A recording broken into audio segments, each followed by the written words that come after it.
Hello everyone, स्वागत है आप सभी का ऑनलाइन स्टडी जोन में। आज की इस वीडियो में हम बात करने वाले हैं बिहार दरोगा मुख्य परीक्षा के मॉक टेस्ट का डे 68। आई होप कि फ्रेंड्स इससे पहले के सारे पार्ट्स को आपने जरूर देखा होगा। नहीं भी देखा है तो इस वीडियो के नीचे डिस्क्रिप्शन को चेक कर सकते हैं, वहाँ पर मैंने सारी वीडियो की लिंक एक साथ दे रखी है। इस वीडियो में टोटल 50 क्वेश्चंस के बारे में डिस्कस करेंगे जो कि पूर्णतः बीपीएसएससी के पैटर्न पे बनाया गया। तो आप इस वीडियो को कंप्लीटली एंड तक देखिए और लास्ट में अपने स्कोर को नीचे कमेंट करके बताइए। तो चलिए फ्रेंड्स इस वीडियो को शुरू करते हैं। तो फ्रेंड्स आज के इस वीडियो का फर्स्ट क्वेश्चन आपके स्क्रीन पे ये है कि भारतीय इतिहास के निम्नलिखित युगों में से किसके दौरान क्षत्रिय एक विशिष्ट पहचान रखते थे। हमेशा की तरह प्रत्येक क्वेश्चन के लिए 5 सेकंड टाइम दूंगा, तो आपका समय शुरू होता है अब।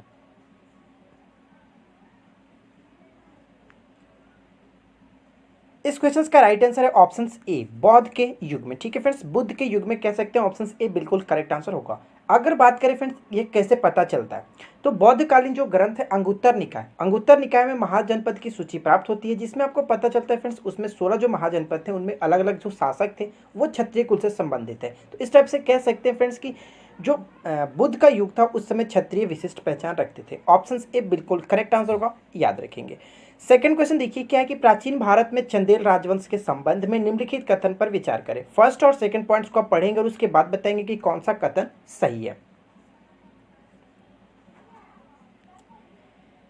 तो चलिए फ्रेंड्स एक एक करके सारे पॉइंट्स को डिस्कस करते हैं। पहला पॉइंट्स में देखिए क्या दिया कि इसका इतिहास प्रतिहार साम्राज्य के पतन के बाद बुंदेलखंड की भूमि पर प्रारंभ हुआ था। इसमें कोई दिक्कत नहीं, बिल्कुल करेक्ट पॉइंट ये बनता है कि जो चंदेल राजवंश की स्थापना की गई थी वो प्रतिहार साम्राज्य के पतन के बाद जो कि बुंदेलखंड की भूमि पर की गई थी। यहाँ से कुछ क्वेश्चंस बन सकते हैं, जैसे कि बुंदेलखंड का पुराना नाम क्या था, प्राचीन नाम क्या था। तो आपको याद रखना है जजाक भुक्ति। ठीक है फ्रेंड्स, जजाक भुक्ति।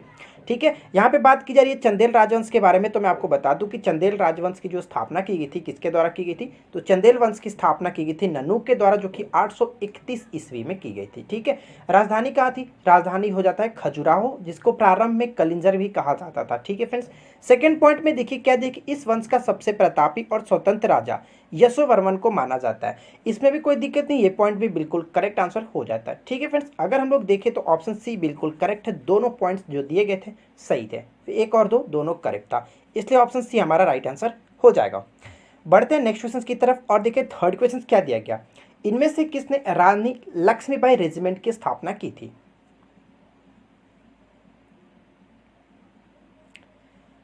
तो बात करते हैं सही उत्तर का। इस क्वेश्चन का राइट आंसर होगा ऑप्शन डी, सुभाष चंद्र बोस। ठीक है फ्रेंड्स, सुभाष चंद्र बोस ने 1943 में, यानी फ्रेंड्स कह सकते हैं 1943 में इसकी स्थापना सुभाष चंद्र बोस ने की थी, और ये आज़ाद हिंद फौज की एक महिला रेजिमेंट था। ठीक है, इस चीज़ को याद रखेंगे। क्लियर फ्रेंड्स, ये काफ़ी इंपॉर्टेंट क्वेश्चन बन जाता है। अच्छा, एक क्वेश्चन यहाँ से और बन सकता है कि इसका नेतृत्व जो किया गया था वो किसके द्वारा किया गया था। स्थापना तो किया गया था सुभाष चंद्र बोस के द्वारा, लेकिन इस रेजिमेंट की जो नेतृत्व करता थे, इसका नेतृत्व कौन कर रहे थे, तो याद रखेंगे ऑप्शन जो थर्ड में आप देख रहे हैं, लक्ष्मी स्वामीनाथन ने इसका नेतृत्व किया था। ठीक है फ्रेंड्स, याद रखेंगे।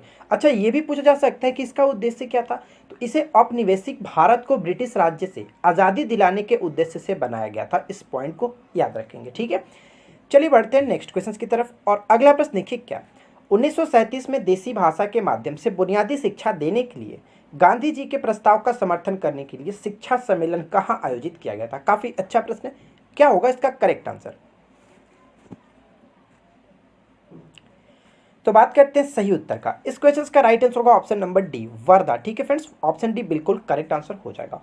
शिक्षा की वर्धा योजना जो थी, जिसे बेसिक एजुकेशन के नाम से भी जाना जाता है, इस चीज को याद रखेंगे। यह योजना महात्मा गांधी द्वारा ब्रिटिश भारत में शिक्षा का एक स्वदेशी योजना विकसित करने के लिए पहला प्रस्ताव माना जाता है, पहला प्रयास माना जाता है। ठीक है, इस चीज को याद रखेंगे, ऑप्शन डी बिल्कुल करेक्ट हो जाता है। देखिए फ्रेंड, अगला क्वेश्चन क्या बनता है कि मुस्लिम मस्जिद कहाँ स्थित है जहाँ पैगंबर मोहम्मद साहब के केस यानी कि बाल संरक्षित किए गए, सुरक्षित रखा गया है। तो इसका राइट आंसर होगा ऑप्शन नंबर सी, यानी कि श्रीनगर। ठीक है फ्रेंड्स, वो मस्जिद कहाँ पे, तो ये श्रीनगर में पड़ता है, जहाँ पे मोहम्मद पैगंबर साहब का एक बाल जो कि केस उनका सुरक्षित रखा गया। ठीक है, थोड़ी सी जानकारी हम लोग यहाँ पे जानेंगे मोहम्मद जो कि पैगंबर मोहम्मद साहब के बारे में, जैसे कि इनका जन्म कब हुआ था, तो इनका जन्म हुआ था 570 ईस्वी मक्का में। ध्यान रखेंगे फ्रेंड्स, 570 ईस्वी की बात की जा रही है, ईस्वी और ईसा पूर्व में कंफ्यूज मत करना। 570 ईस्वी में मृत्यु कब हुई थी, 632 ईस्वी में, 8 जून 632 ईस्वी को इनकी मृत्यु हुई थी। और इन्हें फ्रेंड्स इस्लाम धर्म के संस्थापक के रूप में जाना जाता है। ये पॉइंट बहुत इंपॉर्टेंट है, याद रखिएगा। ठीक है, आगे बढ़ते हैं फ्रेंड्स। अगर आप लोग को वीडियो पसंद आ रही हो तो प्लीज़ वीडियो को जरूर लाइक करेंगे और अपने दोस्तों के साथ भी शेयर करेंगे। चैनल पर पहली बार है तो चैनल को सब्सक्राइब करके नोटिफिकेशन बेल को ऑन कर लीजिएगा ताकि इसी तरह की न्यू अपडेट्स आपको मिलते रहे। देखिए 6th क्वेश्चन क्या कह रहा है, झारखंड में स्थित गोमिया किसके लिए जाना जाता है। ठीक है फ्रेंड्स, यहाँ पे आपको बताना है कि झारखंड में जो स्थित गोमिया है वो किसके लिए प्रसिद्ध है, किसके लिए जाना जाता है। इस क्वेश्चन का राइट आंसर होगा ऑप्शन नंबर डी, यानी कि विस्फोटक फैक्ट्री, विस्फोटक कारखाने के लिए प्रसिद्ध है गेमिया क्षेत्र, गेमिया नहीं गोमिया क्षेत्र। ठीक है, याद रखेंगे। यह एशिया का सबसे बड़ा विस्फोटक कारखाना है फ्रेंड्स, याद रखेंगे। ऑप्शन नंबर डी करेक्ट हो जाता है। नेक्स्ट क्वेश्चन देखिए क्या बनता है कि निम्नलिखित समितियों में से किस समिति ने भारत में वित्तीय क्षेत्र सुधारों की जांच और सुझाव दिए थे।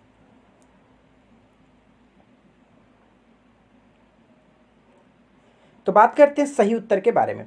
इस क्वेश्चन का राइट आंसर होगा ऑप्शन नंबर सी, यानी फ्रेंड्स नरसिम्हन समिति। ठीक है, भारत सरकार ने बैंकिंग व वित्तीय प्रणाली के क्षेत्र में सुधार की और जांच के लिए आरबीआई के भूतपूर्व जो गवर्नर थे एम नरसिम्हन राव की अध्यक्षता में, ठीक है, एम नरसिम्हन राव की अध्यक्षता में एक जो कि 9 सदस्यीय समिति का गठन किया गया था। और ये गठन कब हुआ था तो 1991 में, अगस्त 1991 में इस समिति का गठन हुआ था। और इस समिति ने अपनी पहली जो रिपोर्ट या फिर अपनी पहला जो सुझाव प्रस्तुत किया था वो 23 अप्रैल 1998 को अपना सुझाव प्रस्तुत किया था। तो इस पॉइंट को याद रखेंगे। ठीक है फ्रेंड्स, गठन किया गया था 1991 में और करीब 7 साल के बाद 1998 में इसने अपना पहला सुझाव प्रस्तुत किया था। ठीक है, इस पॉइंट को याद रखेंगे। देखिए फ्रेंड नेक्स्ट क्वेश्चन क्या दिया गया, निम्नलिखित में से किन पार्टियों ने भारत छोड़ो आंदोलन का समर्थन नहीं किया था। ध्यान से देखिएगा, समर्थन नहीं किया था। तो चलिए फ्रेंड्स, उम्मीद करता हूं कि आप लोगों ने इसका राइट आंसर गेस कर लिया होगा। इस क्वेश्चन का राइट आंसर होगा ऑप्शन नंबर जो कि बिल्कुल करेक्ट है डी। ठीक है फ्रेंड्स, यानी कि इनमें से किसी ने भी नहीं समर्थन किया था। जैसे कि अगर हम लोग बात करें फ्रेंड्स, भारत छोड़ो आंदोलन कब स्टार्ट किया था तो 8 अगस्त 1942 को प्रस्ताव पारित हुआ और 9 अगस्त 1942 से स्टार्ट हुआ था। इस आंदोलन को भारत की लगभग संपूर्ण जो जनता थी उनका समर्थन प्राप्त था। लेकिन फ्रेंड्स कुछ ऐसी पार्टियां भी थी जो इनका समर्थन नहीं कर रही थी बल्कि विरोध में थी। और वो पार्टियां कौन कौन सी, तो हिंदू महासभा आप ले सकते हैं, मुस्लिम लीग भी इनका जो कि विरोध कर रही थी और कम्युनिस्ट पार्टी ऑफ इंडिया ने भी इनका विरोध किया था। और साथ ही साथ बात करें राष्ट्रीय स्वयंसेवक संघ, इनका विरोध कर रहे थे। और यहाँ पे आप जो देख रहे हैं यूनियन पार्टी ऑफ पंजाब, इन्होंने भी विरोध किया था। और इसके अलावा फ्रेंड्स देसी जो रियासतें भी वो भी इनके विरोध में थी। तो कुल मिलाकर देखें तो ये पार्टी जो तीनों पार्टी आप देख रहे हैं इनके विरुद्ध थी। ऑप्शन नंबर डी बिल्कुल करेक्ट हो जाता है। बढ़ते हैं नेक्स्ट क्वेश्चन की तरफ और अगला क्वेश्चन देखिए क्या, इतिहास का वह शासक जिसे हाथियों का शिकारी कहा गया है।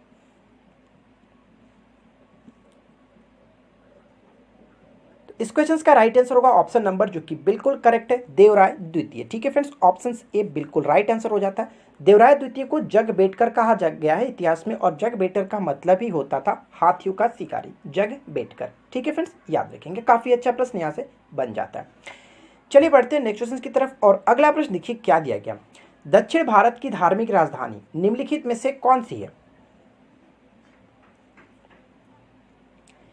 तो देखिए फ्रेंड्स इस क्वेश्चन का राइट आंसर होगा ऑप्शन नंबर सी कांचीपुरम। ठीक है फ्रेंड्स, कांचीपुरम को दक्षिण भारत की धार्मिक राजधानी के रूप में घोषित किया जा चुका है। तो ये है कांचीपुरम, ऑप्शन नंबर सी बिल्कुल करेक्ट आंसर हो जाता है।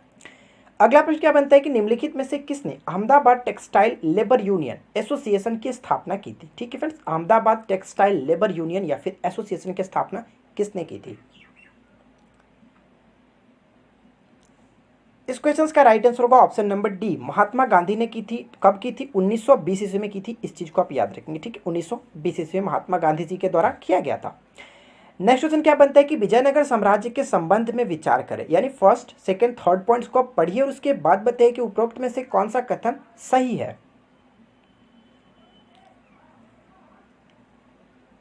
तो चलिए फ्रेंड्स एक एक करके सारे पॉइंट्स को क्लियर करते हैं। सबसे पहला पॉइंट देखिए क्या है कि विजयनगर साम्राज्य में भू राजस्व की जो उपज था वो 1/10 भाग था। ये पॉइंट गलत है क्योंकि उपज का 1/6 भाग हुआ करता था। तो ये पॉइंट आप सुधार कर लेंगे। ठीक है, गलत किया गया।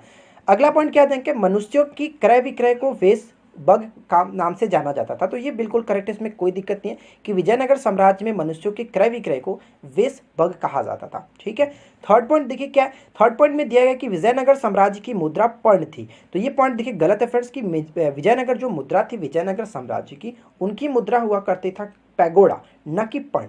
पर्ण जो मुद्रा था वो मौर्य साम्राज्य का था। तो इस दोनों पॉइंट्स को याद रखेंगे, ठीक है फ्रेंड्स। पर्ण मुद्रा मौर्य साम्राज्य का था और विजयनगर साम्राज्य की जो मुद्रा थी उसको पेगोडा के नाम से जाना जाता था। तो यहाँ पे फर्स्ट और थर्ड दोनों गलत था और सही के बारे में बात करें तो केवल 2 सही है, इसलिए ऑप्शन नंबर डी हमारा यहाँ पे करेक्ट आंसर हो जाएगा। ठीक है फ्रेंड्स, आगे देखते हैं। देखिए नेक्स्ट क्वेश्चन क्या दिया गया, गुलजारी लाल नंदा का स्मारक स्थल, ठीक है फ्रेंड्स, कहाँ पर है? समाधि स्थल कह सकते हैं, स्मारक स्थल कह सकते हैं, क्या है इसका राइट आंसर? इस क्वेश्चन का राइट आंसर है ऑप्शन नंबर ए, नारायण घाट। ठीक है फ्रेंड्स, ऑप्शन ए बिल्कुल करेक्ट आंसर हो जाता है। अब ये नारायण घाट कहाँ पे पड़ता है? तो गुजरात के अहमदाबाद में पड़ता है नारायण घाट, याद रखेंगे। समता स्थल के बारे में बात करें तो समता स्थल किसका है? तो बाबू जगजीवन राम का जो समाधि स्थल है वो समता स्थल के रूप में जाना जाता है। शक्ति स्थल यानी कि फ्रेंड्स नारी शक्ति, और नारी शक्ति यानी कि इंदिरा गांधी, ठीक है, इंदिरा गांधी के समाधि स्थल को शक्ति स्थल कहा जाता है। विजय घाट, विजय कौन होते? बहादुर लोग ही विजय होते, इसलिए लाल बहादुर शास्त्री जी का जो समाधि स्थल है वो विजय घाट के नाम से जाना जाता है। क्लियर, आगे बढ़ते हैं और नेक्स्ट क्वेश्चन देखिए क्या दिया गया। कल्हड़ की राजतरंगिणी की रचना खाली स्थान में हुई थी, यानी फ्रेंड्स किस सदी में हुई थी आपसे पूछा जा रहा है। तो आपको बताना है कि कल्हड़ द्वारा जो राजतरंगिणी लिखी गई थी इसकी इसकी रचना कब की गई थी? इस क्वेश्चन का राइट आंसर है ऑप्शन नंबर सी, यानी फ्रेंड्स 12वीं सदी में। ठीक है, 12वीं शताब्दी, 12वीं सदी कह सकते हैं। कल्हड़ की जो राजतरंगिणी है वो कश्मीर के इतिहास का वर्णन करती है, इस पॉइंट को आप याद रखेंगे। और ये डायरेक्ट क्वेश्चन पूछा भी जाता है, ठीक है, कि राजतरंगिणी का लेखक कौन है? तो कल्हड़ आप याद रखेंगे। नेक्स्ट क्वेश्चन देखिए क्या दिया गया।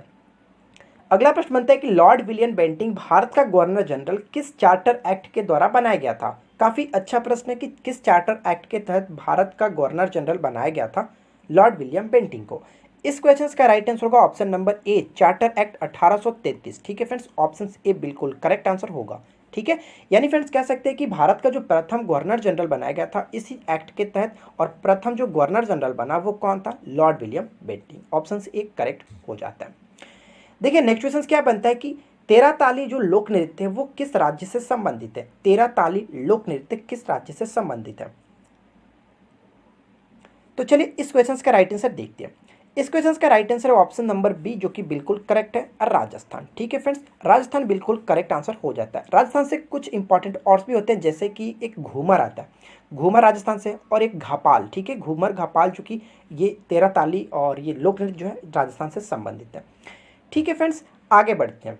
देखिए नेक्स्ट क्वेश्चन क्या दिया गया, दीवाने बदंगान की स्थापना किसने की थी? काफ़ी अच्छा प्रश्न है और इसके बारे में आपको कई बार बता चुका है, और साथ ही साथ इसके बारे में ट्रिक भी डिस्कस किया हुआ है। तो अगर आपने हमारे ट्रिक वाली वीडियो को नहीं देखा है तो आप उस वीडियो को भी ज़रूर देख लेंगे, क्योंकि फ्रेंड्स अगर आप उस वीडियो को देख लेते हैं तो सल्तनत काल में जितने भी विभाग बनाए गए थे अलग अलग सुल्तानों के द्वारा, उनको आप याद करने में बिल्कुल भी दिक्कत नहीं होगा, बहुत ईजिली याद कर सकते हो। बस आप उस वीडियो को देख लेना, खत्म होते होते याद हो जाएगी, ये मेरी गारंटी है। ठीक है, लिंक मैंने डिस्क्रिप्शन में दे दूंगा, आप वहाँ से देख लेना। देखिए फ्रेंड्स, बात करते हैं दीवाने बदंगान की स्थापना किसने की थी। तो सबसे पहले इसके क्वेश्चंस का राइट आंसर देखते हैं। इसका राइट आंसर होगा फिरोज शाह तुगलक। मैंने आपको क्या बताया था, एफएसटी ने किस किस विभाग की स्थापना की थी? एफएसटी खैबा, हम लोग भोजपुरी में क्या बोलते हैं? खैबा। कोई आता है तो उनको क्या पूछते हैं? खैबा।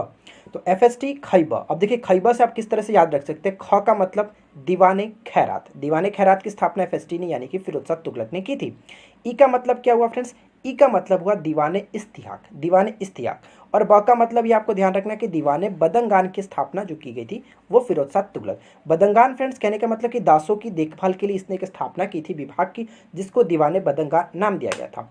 बाकी ऑप्शंस के बारे में देखिए, अलाउद्दीन खिलजी। अलाउद्दीन खिलजी के बारे में आपको क्या बताया था? अलाउद्दीन खिलजी का जो रियासत था वो मस्त था, यानी फ्रेंड्स दीवाने मुस्त खैरात की स्थापना अलाउद्दीन खिलजी ने की थी। मोहम्मद बिन तुगलक से रिलेटेड क्वेश्चंस पूछा जाता है, जैसे कि इसने कृषि विभाग बनाई थी और उस कृषि विभाग का नाम क्या था? तो आपको पता होगा फ्रेंड्स, मोहम्मद बिन तुगलक को ही पागल बादशाह कहा जाता था। ठीक है, तो पागल बादशाह यानी कि दीवाने कोही की स्थापना इसने की थी मोहम्मद बिन तुगलक ने। और बलबन, तो बलबन के बारे में मैंने आपको क्या बताया था? दीवाने अर्ज की स्थापना बलबन ने की थी, यानी फ्रेंड्स अज्जू भाई, दीवाने अज्जू भाई जो थे वो काफ़ी फेमस यानी कि काफ़ी बलवान थे। मैंने आपको बताया था वेलकम बैक में का अज्जू भाई काफ़ी बलवान है, इसलिए आप याद रख सकते अर्ज, दीवाने अर्ज की स्थापना बलबन ने की थी। आई होप कि फ्रेंड्स आपको क्लियर हो गया होगा। इस क्वेश्चन का राइट आंसर देखिए ऑप्शन डी बिल्कुल करेक्ट हो जाता है। अगला प्रश्न बनता है कि किसने कन्नड़ शास्त्र की प्राचीनतम कृति कवि राजमा की रचना की थी? काफी अच्छा प्रश्न है। कवि राजमा की स्थापना किसने की थी, जो कि एक कन्नड़ शास्त्र की प्राचीनतम कृति है? इस क्वेश्चन का राइट आंसर है ऑप्शन नंबर जो कि बी बिल्कुल करेक्ट आंसर होगा, अमोघ वर्ष। ठीक है फ्रेंड्स, अमोघ वर्ष बिल्कुल correct answer, option B right answer हो जाता है। अमोघ वर्ष जो थे फ्रेंड्स, राष्ट्रकूट जो साम्राज्य चल रहा था, राष्ट्रकूट वंश, उसी में एक ये आप समझ सकते हैं, उसी में एक उन्हीं से यानी उस राजवंश से संबंधित है। ठीक है। अमोघ वर्ष जो थे वो जैन अनुयायी थे। ये पॉइंट बहुत इंपॉर्टेंट है, पूछा जा सकता है, तो याद रखेंगे जैन अनुयायी थे। Clear friends. और अमोघ वर्ष ने अपना जो त्याग किया था शरीर का, वो उन्होंने तुंगभद्रा नदी में जल समाधि लेकर के अपना जीवन का अंत किया था, ऐसे भी पूछा जा सकता है, तो याद रखेंगे। बढ़ते हैं नेक्स्ट क्वेश्चन की तरफ, और अगला क्वेश्चन देखिए क्या दिया गया। वित्त आयोग के संदर्भ में कौन सा कथन सही है? ठीक है फ्रेंड्स, यानी आपको बताना है कि वित्त आयोग के संबंध में 1, 2, 3 में से कौन सा करेक्ट है। तो चलिए एक एक करके देखते हैं। सबसे पहला पॉइंट क्या दिया गया, इसका गठन 5 वर्ष की समाप्ति पर होता है। ये बिल्कुल करेक्ट, इसमें कोई दिक्कत नहीं कि राष्ट्रपति के द्वारा आर्टिकल 280 के तहत प्रत्येक 5 वर्ष पर जो कि वित्त आयोग का गठन किया जाता है, इसमें कोई दिक्कत नहीं, पहला पॉइंट करेक्ट है। सेकेंड पॉइंट क्या बनता है कि करों से हुई प्राप्तियों को केंद्र और राज्यों में वितरित की अनुशंसा करना, इसमें भी कोई दिक्कत नहीं, ये भी बिल्कुल करेक्ट होता है। थर्ड पॉइंट में क्या दिया गया कि इसमें एक अध्यक्ष और 5 सदस्य होते हैं। ये मैंने आपको बताया था एक बार कि इसमें एक अध्यक्ष और 4 सदस्य होते हैं। ठीक है, 4 सदस्य और एक अध्यक्ष होते हैं, तो यहाँ पे ये पॉइंट गलत किया गया था, इसलिए फर्स्ट और सेकंड करेक्ट है, इसलिए हमारा राइट आंसर होगा केवल 1। क्लियर फ्रेंड्स, उम्मीद करता हूँ कि आपको ये चीज़ समझ में आ गई होगी। चलिए बढ़ते हैं नेक्स्ट क्वेश्चन की तरफ, और अगला क्वेश्चन देखिए क्या दिया गया। अगला प्रश्न बनता है, यहाँ पे थोड़ा सा फ्रेंड मिसप्रिंट हुआ है, अंतरराजकीय होना चाहिए। अंतरराजकीय परिषद का अध्यक्षता कौन करता है? ठीक है, यहाँ पे आपको अंतरराजकीय होना चाहिए, अंतरराष्ट्रीय नहीं। बताइए इस क्वेश्चन का राइट आंसर क्या होगा। थोड़ा सा मिसप्रिंट, आप इसको सुधार कर लेंगे। इस क्वेश्चन का राइट आंसर है ऑप्शन ए, यानी फ्रेंड्स प्रधानमंत्री। ठीक है, अंतर्राज्यीय परिषद का जो गठन होता है वो आर्टिकल 263 के तहत होता है, इस चीज़ को याद रखिएगा। और इसमें 6 केंद्रीय मंत्री और सभी राज्यों के मुख्यमंत्री सदस्य के रूप में शामिल किए जाते हैं। ठीक है, और इसकी अध्यक्षता जो होता है फ्रेंड्स वो प्रधानमंत्री यानी कि नरेंद्र मोदी वर्तमान में कह सकते हैं। देखिए नेक्स्ट क्वेश्चन क्या दिया गया। अगला प्रश्न हमारा बनता है कि भारत के संविधान में मौलिक अधिकार खाली स्थान आपको बताना है। जो हमारे भारतीय संविधान में जो मौलिक अधिकार है उसके बारे में आपको डिस्कस करना है यहाँ पे। तो देखिए मैं आपको पहला पॉइंट क्लियर करता हूँ। यहाँ पे सबसे पहले देखिए, भारत का जो मौलिक अधिकार है, भारतीय संविधान में मौलिक अधिकार है, वो हमारे मूल संविधान का हिस्सा था, इसमें कोई दिक्कत नहीं। आपको पता है फ्रेंड्स, हमारे जो कि मूल अधिकार 7 थे। पहले हमारे मूल अधिकार कितने थे? 7 थे। लेकिन 44वें संविधान संशोधन 1978 के तहत, ठीक है, 1978 के तहत एक जो कि यहाँ पे संपत्ति का जो अधिकार इसमें शामिल था उसको हटा दिया गया था। संपत्ति के अधिकार को हटा करके उसको कानूनी अधिकार का दर्जा दिया गया, और साथ ही साथ उसको अनुच्छेद 300 के क में इंक्लूड कर दिया गया। इस तरह से हमारे संविधान में वर्तमान में अगर बात करें तो मौलिक अधिकारों की कुल संख्या पूछे तो 6 है। इस चीज़ को याद रखेंगे। मौलिक अधिकार किस देश के संविधान से लिया गया, तो इस चीज़ को याद रखना है कि ये अमेरिका के संविधान से लिया गया, और ये भाग 3 में इंक्लूड किया गया। ठीक है फ्रेंड्स, भाग 3 में इसको शामिल किया गया। और भाग 3 में कितने अनुच्छेद से कितने अनुच्छेद, तो 12 से लेकर के 35 अनुच्छेद तक जो इसका वर्णन मिलता है मौलिक अधिकार का। इन सारे पॉइंट्स को याद रखना है। और भाग 3 को भारत का मैग्ना कार्टा के रूप में भी जाना जाता है, अधिकार पत्र। क्लियर। चलिए देखते हैं नेक्स्ट क्वेश्चन को, और अगला प्रश्न हमारा ये बनता है, निम्न में से कौन सा विधेयक संसद के दोनों सदनों द्वारा विशेष बहुमत से अलग अलग पारित किया जाना चाहिए? क्या होगा इसका राइट आंसर? देखिए, जो हमारा संवैधानिक संशोधन होता है वो अलग अलग अपने अपने अलग अलग बहुमत से पास किया जाता है। कहने का मतलब दोनों सदनों में अलग अलग विशेष बहुमत से पास किया जाता है। जो संवैधानिक संशोधन होता है उसको लोकसभा में अपना अलग से पास किया जाता है, राज्यसभा में अलग से पास किया जाता है। तो राइट आंसर क्या होगा? ऑप्शन नंबर सी बिल्कुल करेक्ट आंसर होगा। संविधान में संशोधन की प्रक्रिया किस अनुच्छेद के तहत? 368, जो कि दक्षिण अफ्रीका के संविधान से लिया गया। इस चीज़ को याद रखिए। देखिए नेक्स्ट क्वेश्चन फ्रेंड्स क्या दिया गया, निम्न में से किसे विरोधी दल का प्रथम नेता होने का गौरव प्राप्त है? बहुत सिंपल सा क्वेश्चन है। इस क्वेश्चन का राइट आंसर है option number A, Ram Subhag Singh. Option A बिल्कुल करेक्ट आंसर होगा। ठीक है फ्रेंड्स, किसे विरोधी दल का प्रथम नेता होने का गौरव प्राप्त है? तो राम सुभग सिंह। अगला प्रश्न क्या बनता है कि एनडीए सरकार द्वारा एम.एन. वेंकटचल्या की अध्यक्षता में गठित संविधान पुनर्वलोकन आयोग में कितने सदस्य थे? क्या होगा इस क्वेश्चन का राइट आंसर? आप गेस करेंगे। ठीक है फ्रेंड्स, चलिए मैं आपको इसका राइट आंसर बताता हूँ। इस क्वेश्चन का राइट आंसर होगा ऑप्शन नंबर डी। ठीक है फ्रेंड्स, कुल मिलाकर 11 सदस्य थे। अब मैं आपको बता देता हूँ। देखिए, भारतीय संविधान की समीक्षा तथा पुनर्वलोकन के लिए श्री अटल बिहारी वाजपेयी के प्रधानमंत्री काल में, यानी जनवरी 2000 में, ठीक है, जनवरी 2000 ईस्वी में जो न्यायमूर्ति थे उनका नाम क्या था? एम.एन. वेंकटचल्या। ठीक है, इनकी अध्यक्षता में 11 सदस्यों का एक आयोग बना था। इस कह सकते हैं 11 सदस्यों का आयोग बना था। ऑप्शन नंबर डी करेक्ट हो जाता है। अगला प्रश्न क्या बनता है कि पंचवर्षीय योजना को ड्राफ्ट रूपरेखा का अनुमोदन कौन करता है? पंचवर्षीय योजना का ड्राफ्ट रूपरेखा का अनुमोदन कौन करता है? यानी फ्रेंड्स अंतिम रूप से जो अनुमोदन किया जाता है पंचवर्षीय योजना का, वो किसके द्वारा किया जाता है? तो राष्ट्रीय विकास परिषद के द्वारा। ऑप्शन सी बिल्कुल करेक्ट होगा। राष्ट्रीय विकास परिषद से रिलेटेड हम लोगों ने कई बार कुछ क्वेश्चंस डिस्कस किए थे, जैसे कि इसका गठन कब होता है, तो इसका गठन होता है 6 अगस्त 1952 को। ये पॉइंट याद रखना क्योंकि पूछा जाता है। इसकी अध्यक्षता कौन होते हैं? इसके अध्यक्ष जो होते हैं वो प्रधानमंत्री होते हैं, ठीक है। और इसके जो सचिव के बारे में बात करें तो नीति आयोग के जो सचिव होते हैं वही इसके भी सचिव होते हैं। क्लियर, आगे बढ़ते हैं। नेक्स्ट देखिए क्या दिया गया फ्रेंड्स कि ओरियन तारामंडल का दूसरा नाम क्या है? ओरियन जो तारामंडल है इसका दूसरा नाम क्या है, यानी कि एक और नाम से जानते हैं उसका नाम क्या है? इस क्वेश्चन का राइट आंसर होगा हंटर। हिंदी में इसको शिकारी भी कहीं देखने को मिलता है और इंग्लिश में हंटर, आप ध्यान रखेंगे, ठीक है। एक और नाम से जाना जाता है कालपुरुष। कालपुरुष तारामंडल, शिकारी या फिर ओरियन तारामंडल कह सकते हैं। तीनों में से कोई भी आप नाम याद रखो, और हिंदी में आपको शिकारी भी याद रखना, इंग्लिश में हंटर याद रखना है, ठीक है। अगला क्वेश्चन देखिए क्या दिया गया। रिहंद बांध परियोजना से किन राज्यों की सिंचाई होती है? यानी उत्तर प्रदेश, उत्तराखंड, बिहार, इनमें से आपको चूज करना है कि कौन सा करेक्ट आंसर होगा। किन राज्यों की सिंचाई होती है रिहंद बांध परियोजना से? तो चलिए फ्रेंड्स देखते हैं इस क्वेश्चन का राइट आंसर क्या होगा। देखिए रिहंद जो बांध परियोजना है ये कहाँ पे है? तो ये उत्तर प्रदेश में बना है, ठीक है। उत्तर प्रदेश में रिहंद नदी पर बना हुआ है, रिहंद नदी पर बना हुआ है इससे। और ये कहाँ पे? तो उत्तर प्रदेश में सोनभद्र जिले में पड़ता है। इसका निर्माण कब हुआ था? तो 1959 से लेकर के 1962 तक ये बना था, ठीक है फ्रेंड्स। 1959 से लेकर के 1962 तक ये बना था, बनकर के रेडी हो गया था। और अगर मैं बात करूं कि इससे जो सिंचाई होती है वो उत्तर प्रदेश और बिहार दोनों राज्यों में होती है, लेकिन उत्तराखंड में इसका कोई मतलब नहीं होता है। यानी 1 और 3 देखें तो बिल्कुल करेक्ट होगा। ऑप्शन नंबर सी हमारा राइट आंसर हो जाएगा, ठीक है फ्रेंड्स। आगे बढ़ते हैं। देखिए नेक्स्ट क्वेश्चन क्या दिया गया।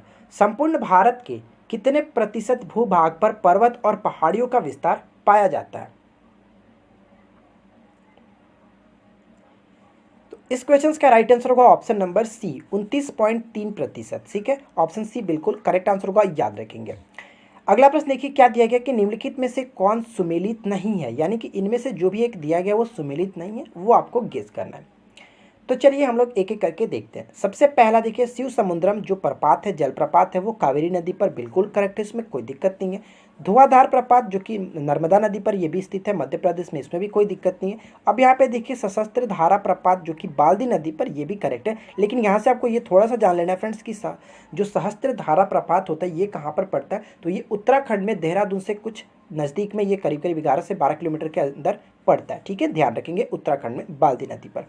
यहाँ पे जो गलत किया गया वो गरसोप्पा प्रपात कावेरी नदी नहीं शरावती नदी पे, यहाँ पे ये गलत है। ऑप्शन नंबर डी हमारा करेक्ट आंसर हो जाएगा, ठीक है। चलिए नेक्स्ट क्वेश्चन देखिए क्या। टंगस्टन उत्पादन के लिए प्रसिद्ध डोगाना खान किस राज्य में स्थित है? डोगाना खान आपको बताना है कि किस राज्य में स्थित है। तो देखिए फ्रेंड्स इस क्वेश्चन का राइट आंसर होगा डोगाना खान कहाँ पे पड़ता है? तो राजस्थान के नागौर जिले में पड़ता है। ऑप्शन सी बिल्कुल करेक्ट आंसर होगा, और ये टंगस्टन उत्पादन के लिए काफ़ी प्रसिद्ध है। नेक्स्ट क्वेश्चन क्या बनता है कि केंद्र सरकार द्वारा नई वन नीति की घोषणा किस वर्ष की गई थी? ठीक है, नई वन जो नीति है इसकी घोषणा कब की गई थी?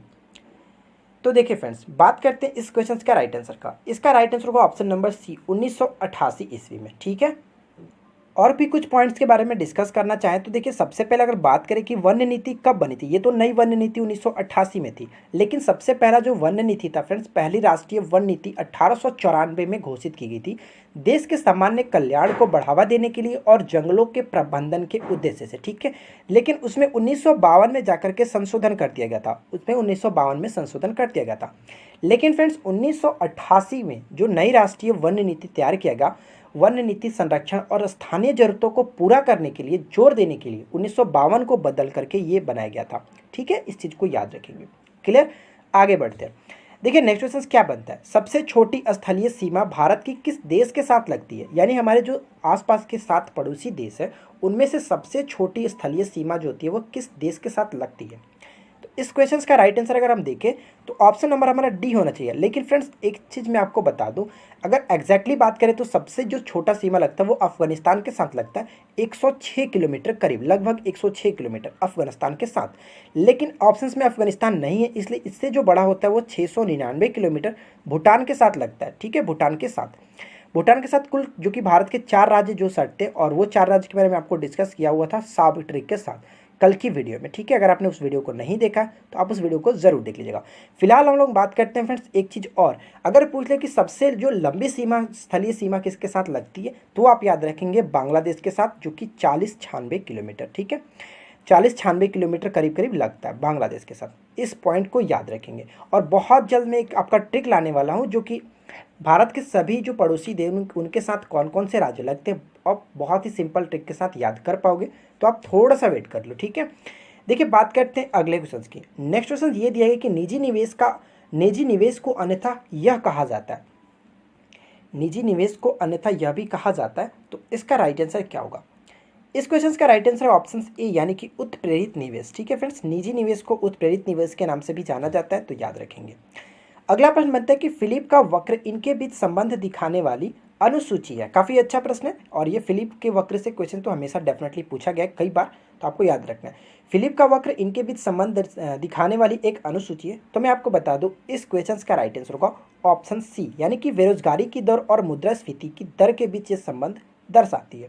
ठीक है फ्रेंड्स, इस वक्र के माध्यम से क्या होता है कि बेरोजगारी और मुद्रास्फीति के बीच व्यापक नकारात्मक संबंध को दर्शाया जाता है। पहले अगर बात करें कि फिलिप का वक्र जो होता है वो देश में बेरोजगारी के स्तर और मौद्रिक जो मजदूरी है उसमें परिवर्तन की दर को दर्शाता है। ठीक है फ्रेंड्स, याद रखेंगे। चलिए बढ़ते हैं नेक्स्ट क्वेश्चन की तरफ, और अगला प्रश्न क्या बनता है? 20 सूत्रीय आर्थिक कार्यक्रम प्रथम बार किस वर्ष में प्रारंभ किया गया था? ठीक है, यानी कि 20 सूत्रीय जो आर्थिक कार्यक्रम जो प्रथम बार किस वर्ष में इसको प्रारंभ किया गया था, ये आपको बताना है।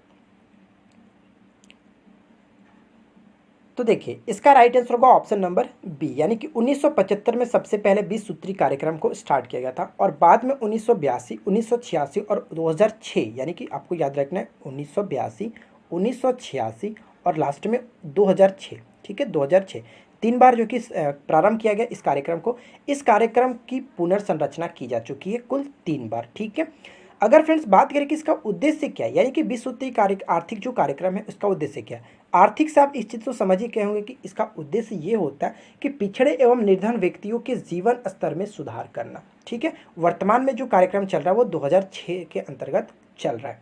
ठीक है, आगे बढ़ते हैं। देखिए नेक्स्ट क्वेश्चन क्या दिया गया यहाँ पे। अगला क्वेश्चन ये बनता है कि उत्तरी नदी टेरापिन के संदर्भ में निम्नलिखित कथनों पर विचार करेंगे। ठीक है फ्रेंड्स, यानी फर्स्ट और सेकंड पॉइंट्स को पढ़िए और उसके बाद बताइए कि इसमें से कौन सा सही है। तो देखिए सबसे पहला पॉइंट क्या दिया है कि दक्षिण पूर्व एशिया में देसी मेढक की एक प्रजाति, यानी कि उत्तरी नदी टेरापिन जो है एक प्रकार की ये प्रजाति होती है, और ये मेढक की प्रजाति नहीं होती है, कछुए की प्रजाति होती है। पहला पॉइंट तो गलत है। ठीक है, यहाँ पे आप सुधार करके कछुआ कर लेंगे। ठीक है फ्रेंड्स, कछुए की ये प्रजाति होती है। अगर सेकंड पॉइंट में देखें इसे IUCN, यानी फ्रेंड्स IUCN का मतलब क्या होता है इसको याद रखेंगे friends, international union for conservation of nature. ये पेपर में पूछा जा सकता है, इसका फुल फॉर्म याद रखेंगे। इसके बारे में थोड़ी सी डिस्कस करेंगे, लेकिन सबसे पहले इस पॉइंट्स को क्लियर कर लेते हैं। इसे IUCN द्वारा गंभीर रूप से लुप्त माना गया, ये पॉइंट भी बिल्कुल करेक्ट है, इसमें कोई दिक्कत नहीं है। पहला पॉइंट गलत दिया गया था जो कि यहाँ पे कछुआ होने चाहिए, मेढक था, और लेकिन सेकंड पॉइंट बिल्कुल करेक्ट है, गंभीर रूप से लुप्त माना गया है। इसका राइट आंसर होगा केवल 2 सही था। अब हम लोग थोड़ी सी जानकारी यहाँ पे IUCN के बारे में जानते हैं। फुल फॉर्म तो मैंने आपको बता दिया, international union for conservation of nature. इसकी स्थापना कब की गई थी? तो इसकी स्थापना की गई थी 5 अक्टूबर 1948 ईस्वी को। ठीक है, 1948 ईस्वी को। हेडक्वार्टर कहाँ पे पड़ता है? तो इसका हेडक्वार्टर पड़ता है स्विट्जरलैंड के ग्लैंड में। ठीक है फ्रेंड्स, स्विट्जरलैंड के ग्लैंड में, इस चीज़ को याद रखेंगे। बढ़ते हैं नेक्स्ट क्वेश्चन की तरफ। उम्मीद करता हूँ फ्रेंड्स यहाँ तक आपको कोई दिक्कत नहीं हो रही। कि अगर आपको ये वीडियो पसंद आ रही हो तो प्लीज़ वीडियो को ज़रूर लाइक करें और अपने दोस्तों के साथ शेयर करें, क्योंकि फ्रेंड्स आपका एक लाइक ही हमें मोटिवेट करता है इसी तरह की और वीडियो आपको प्रोवाइड कराने के लिए। तो प्लीज़ आप हमें सपोर्ट करें। देखिए नेक्स्ट क्वेश्चन क्या बनता है, हिम चीता की आबादी कहाँ पाई जाती है? जो हिम चीता है उनकी आबादी जो है वो कहाँ पाई जाती है, और ऑप्शन के थ्रू आप गेस करेंगे। तो देखिए फ्रेंड्स इस क्वेश्चन का राइट आंसर क्या होगा?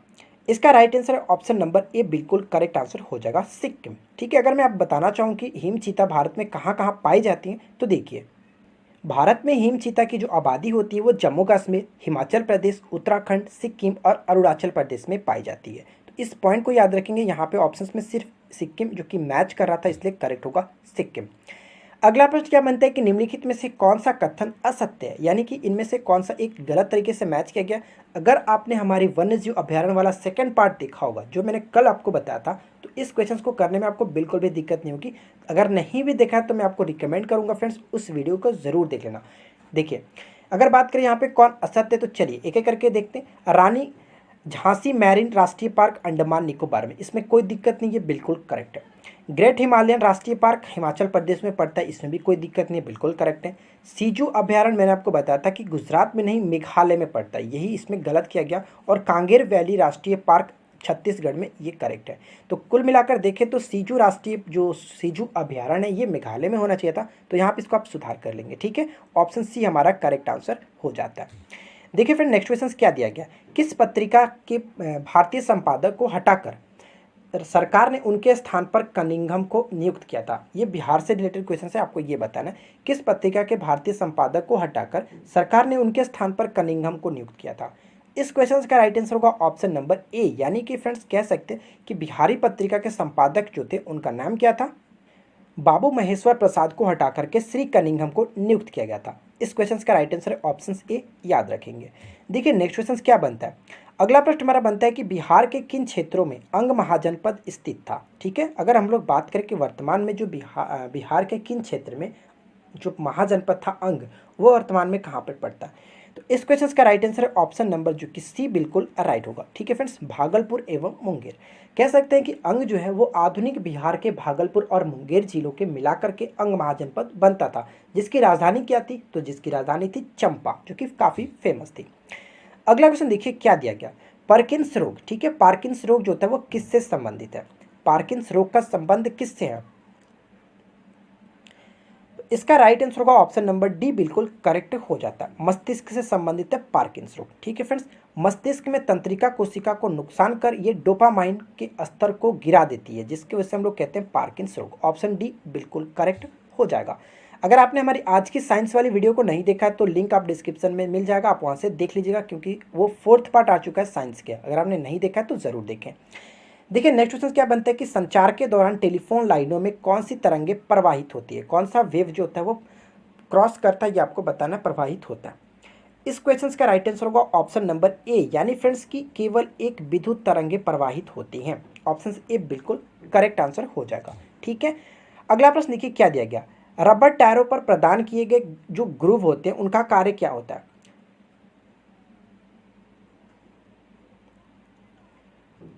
इसका सही उत्तर होगा ऑप्शन नंबर जो कि बिल्कुल करेक्ट है कि सड़क पर बेहतर पकड़ प्रदान करने के लिए टायरों पर प्रदान किया जाता है ग्रूव। ठीक है, ऑप्शन ए करेक्ट हो जाता है। अगला प्रश्न बनता है कि जब कोई ऑटोमोबाइल यानी फ्रेंड्स मोटर गाड़ी या फिर रेलगाड़ी मुड़ती है तो क्या होता है,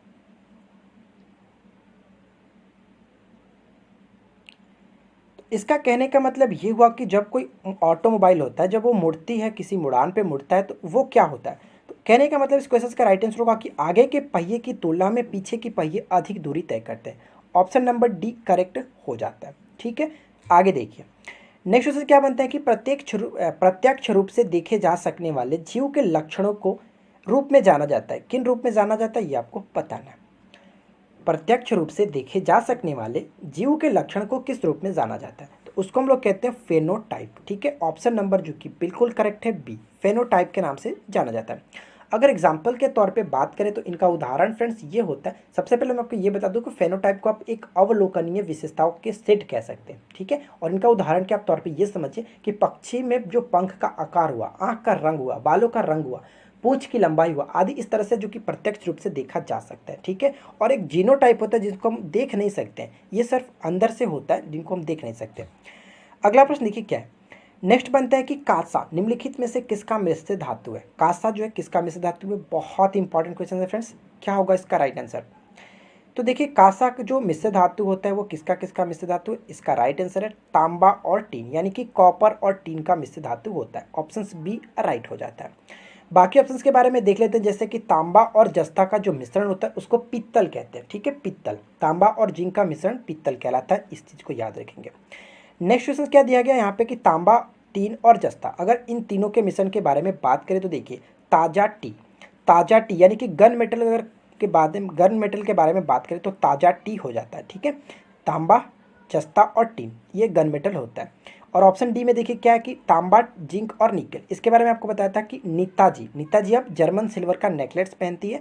तो आप यहाँ पे फ्रेंड्स देख सकते हैं नेकलेस कौन सी पहन रही है, तो नीताजी यानी कि निकेल, तांबा और जिंक ये तीनों को मिलाकर के हम लोग कहते हैं जर्मन सिल्वर। ऑप्शन नंबर आप यहाँ पे भी देख सकते हैं।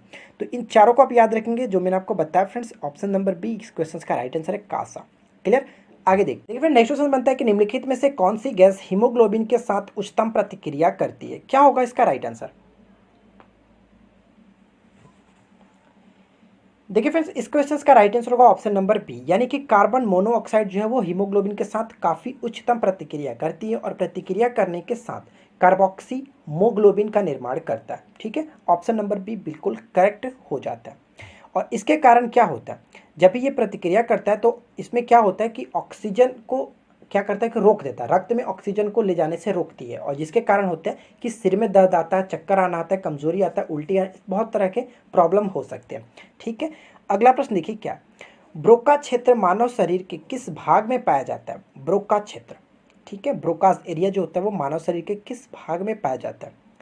इसका राइट आंसर है ऑप्शन नंबर सी, मस्तिष्क में। पिक्चर में आप देख सकते हैं फ्रेंड्स कि ब्रोका क्षेत्र के बारे में बताया गया कि ये कहाँ पे पड़ता है। ठीक है, याद रखेंगे। बढ़ते हैं नेक्स्ट क्वेश्चन की तरफ। और अगला प्रश्न देखिए क्या है, पेट की एसिडिटी से छुटकारा पाने के लिए एंटासिड का इस्तेमाल किया जाता है। सबसे अधिक इस्तेमाल किए जाने वाला एंटासिड कौन सा है? और ये क्वेश्चन हम लोगों ने कई बार डिस्कस किया है। इस क्वेश्चन का राइट आंसर होगा option number B, magnesium hydroxide. यानी फ्रेंड्स MgOH का होल ट्वाइस जो इसको होता है उसी को कहते हैं, क्या कहते हैं? होल ट्वाइस है, सॉरी होल ट्वाइस है, थोड़ा सा इसको सुधार कर लेते हैं, होल ट्वाइस था। ठीक है, होल ट्वाइस इस तरह से होता है। ठीक है, देखिए मैग्नीशियम हाइड्रोक्साइड को क्या कहते हैं? जिसको मिल्क ऑफ मैग्नीशिया के नाम से जाना जाता है। और ये एक प्रकार का सबसे अधिक इस्तेमाल किए जाने वाला एंटासिड होता है। ऑप्शन नंबर बी बिल्कुल करेक्ट हो जाता है। देखिए फ्रेंड नेक्स्ट क्वेश्चन क्या दिया गया, इनमें किन है अनुवांशिकी इंजीनियरिंग का जनक माना जाता है? ठीक है, आपको बताना है किन को अनुवांशिकी इंजीनियरिंग का जनक कहा जाता है। इस क्वेश्चन का राइट आंसर होगा ऑप्शन बी, यानी कि पॉल बर्ग को। ठीक है फ्रेंड्स, पॉल बर्ग को कहा जाता है अनुवांशिकी इंजीनियरिंग का जनक। तो ये देखिए फ्रेंड्स यहाँ पर हम लोगों ने 50 क्वेश्चंस काफ़ी अच्छे से डिस्कस कर लिया। आप नीचे कमेंट करके बताएंगे कि आपने आउट ऑफ 50 से कितना स्कोर किया और आपको आज की वीडियो कैसी लगी। वीडियो अगर आपको पसंद आया तो वीडियो को लाइक कीजिए और अपने दोस्तों के साथ शेयर कीजिए। और हाँ फ्रेंड्स प्लीज़ वीडियो को ज़रूर लाइक करें, क्योंकि आपका एक लाइक हमें मोटिवेट करता है इसी तरह की वीडियो प्रोवाइड करने के लिए। जितना ज़्यादा लाइक करते हो मुझे लगता है कि हाँ आप लोग हमें सपोर्ट कर रहे हो, तो प्लीज़ यार सपोर्ट किया करो। और हाँ फ्रेंड्स अगर चैनल को सब्सक्राइब नहीं किया तो चैनल को सब्सक्राइब भी कर लीजिएगा। मिलते हैं नेक्स्ट वीडियो में। क्यूज क्वेश्चन आपके स्क्रीन पर, इसका राइट आंसर नीचे कमेंट करके बता दीजिएगा। मिलते हैं नेक्स्ट वीडियो में। Thanks for watching, keep learning, have a good day.